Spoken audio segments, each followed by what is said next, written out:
Let's discuss WrestleMania 29 and how I would rebook the whole show. WrestleMania 29 was a decent WrestleMania at best, I would say, but I think there's some things that could have been done differently to make the show overall better, and that's what we're going to discuss right here in this video. But before we start, make sure you guys subscribe, like, share, turn the notifications on for this YouTube channel. If you enjoy wrestling content, this channel is for you because we do nothing but wrestling content on this channel, man. The channel continues to grow, and I appreciate you all for the support. But let's dive into how I would rebook WrestleMania 29 because, like I said, WrestleMania 29 wasn't a terrible WrestleMania, but it wasn't a great WrestleMania either, in my opinion. It could have turned out a lot better, and here's how I think, the show could have been overall better if some of these matches had taken place. As you can see right here, this is the official card for WrestleMania 29. There are only 3 matches I'm going to change on this show. Everything else I'm going to keep the same.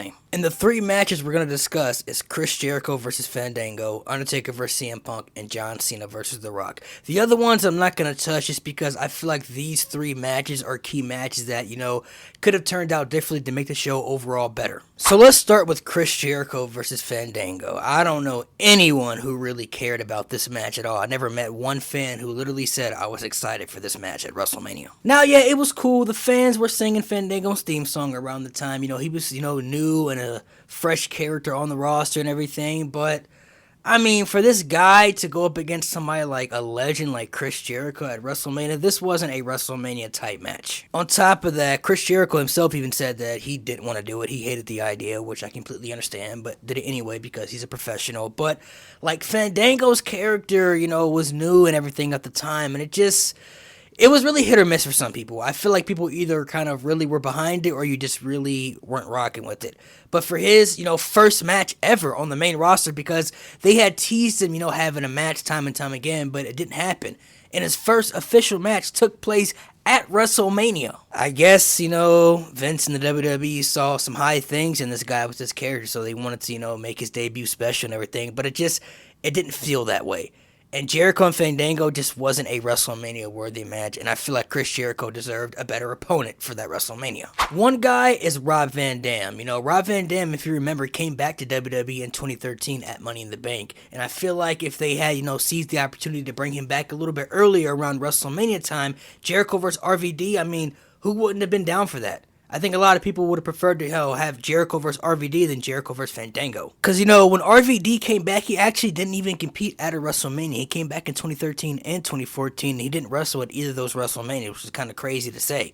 And I think Jericho versus RVD, I mean, that's a WrestleMania type of match right there. That gives you WrestleMania vibes. And I feel like that would have been a lot better than Jericho versus Fandango. But that's one opponent. The other one I think would have been tremendous, and it's The Undertaker. Why The Undertaker? I mean, listen, Undertaker versus CM Punk was great, and we're going to get into that match right there. But Jericho versus Taker at WrestleMania, this is one guy that Undertaker actually never faced at WrestleMania when the streak was around, and Jericho versus WrestleMania is definitely a WrestleMania type of match right there, too. I mean, you could have had, instead of Jericho, returning at the Royal Rumble as he did, if you remember, they had that Fatal 4-Way #1 Contenders match where the winner got to face The Undertaker at WrestleMania. Instead of doing that, how about just have The Undertaker show up to Raw, and then have just Jericho make his return by attacking Taker from behind with like a mask or something, and then revealing himself, oh my god, Jericho's back, and he's instantly back as a heel, because I feel like he would have to be a heel in this match against Taker. And then after he beats down Taker, he can just look and point at the WrestleMania sign, and then Jericho wants to come after the streak. I think that match would have been incredible, especially 10 years ago in 2013. Taker was a lot older at the time, but he was still able to go in the ring and put on a good match, and Jericho could still go in the ring and perform as well. And Jericho had never challenged the streak, so I think that would have been a great build-up.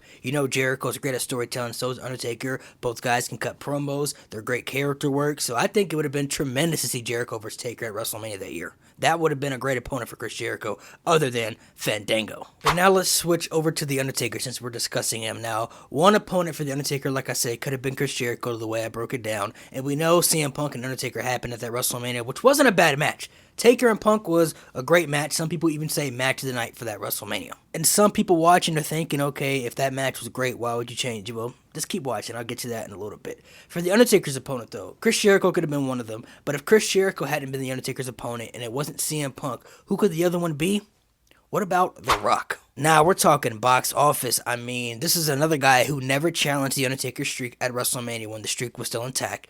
The Rock obviously is one of the biggest draws in professional wrestling history. If you have The Rock and The Undertaker clash at WrestleMania and The Rock tries to take the streak, you can't tell me that's not box office. That's nothing but box office right there. We're talking about The Undertaker versus The Rock at WrestleMania. And it wasn't like this match was impossible for it to happen because The Rock wrestled at that WrestleMania. So it would have been very possible for this match to actually happen. But now let's switch over to the big main event, because this is where it all connects right here. We talked about Jericho's opponent, we talked about Taker's opponent, well now let's talk about John Cena versus The Rock. Twice in a lifetime, which should have never happened. We should have only had this match one time and one time only, because that's all we really needed. I still believe John Cena should have won the first match at WrestleMania 28, because that would have been like, the passing of the torch to Cena to, establish him and give him his respect as the guy. Because whether you like John Cena around that time or not, John Cena had been the guy, help carrying the company at that time. He had been the one there all the time, busting his ass to make sure, the company, was what it was, and to make sure, that he was the superstar that he was. I get it was in The Rock's hometown, Miami, Florida. It was The Rock's first big singles match back in WWE since returning. I get that. But passing of the torches are just necessary in wrestling when it's time. When it was time for Andre to give the torch to Hulk Hogan at WrestleMania 3, he did it. When Hulk Hogan came back to WWE after being gone in WCW, and it was time for him to pass the torch to The Rock at WrestleMania, he did it. When it was time for John Cena to step away and pass the torch to Roman Reigns, he did it. And I just believe we should have never had twice in a lifetime. The WWE built the matchup for an entire year calling it once in a lifetime, so they should have kept it that way. Keep that same energy. Call it once in a lifetime. Just keep it one match and one match only, because that's all we needed. Because the first match was very unpredictable, way more than the second match. And they only did the second match because they had to give John Cena that big win over The Rock to validate that he could beat The Rock, because they didn't do it the previous time. So there are two different ways you can go for the main event of WrestleMania. Instead of having, John Cena versus The Rock, if The Rock was going to face The Undertaker, you could have had John Cena versus CM Punk one-on-one in the main event. CM Punk deserved the WrestleMania main event that year.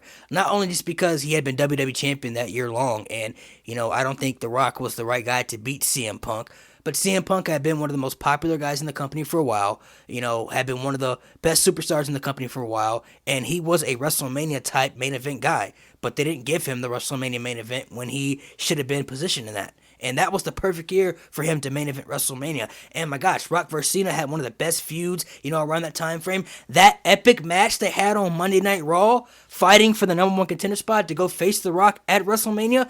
Just imagine if that match had been the WrestleMania main event. That could have been one of the greatest WrestleMania main events in history. Or if you would have had Chris Jericho face The Undertaker, you could have had the triple threat that everybody talked about. That was a big missed opportunity.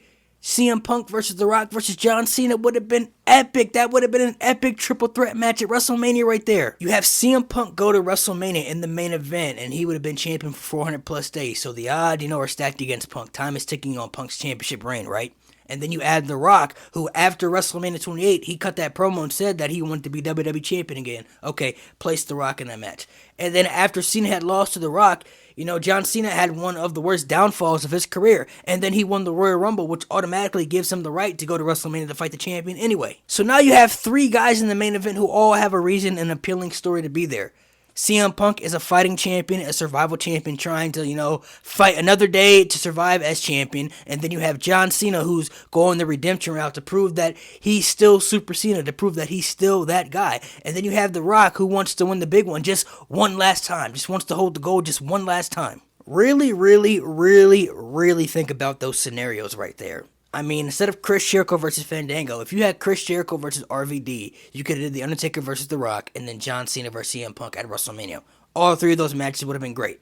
Or if you'd have had Chris Jericho versus The Undertaker, you could have did the triple threat match with The Rock, CM Punk, and John Cena, which those two matches right there would have been great as well. There's always booking decisions that, you look back that WWE made over time and like, man, if they had did it this way or that way, it could have turned out a lot better. And I feel like WrestleMania 29 is one of those WrestleManias where I'm like, if they had did it this way or that way, that WrestleMania could have been a lot better than what it was. But that's just my rebooking of WrestleMania 29. Some people may like how it was and wanted to keep it how it is, and some people may like my rebooking. Some people may have their own rebooking of how it is. If you would have rebooked WrestleMania, let me know in the comment section how you would have did it. But make sure you all subscribe, like, and share this video. Turn the notifications on as well if you enjoyed this video. I really appreciate the support for the channel. The channel continues to grow. Also, make sure you follow the other social media platforms, TikTok, Instagram, and Twitter, to check out more wrestling content from myself on all those platforms. There may be some content that I may not post here on my YouTube channel that may post on some of those pages right there. So be on the lookout for that, man, if you're a supporter of my content.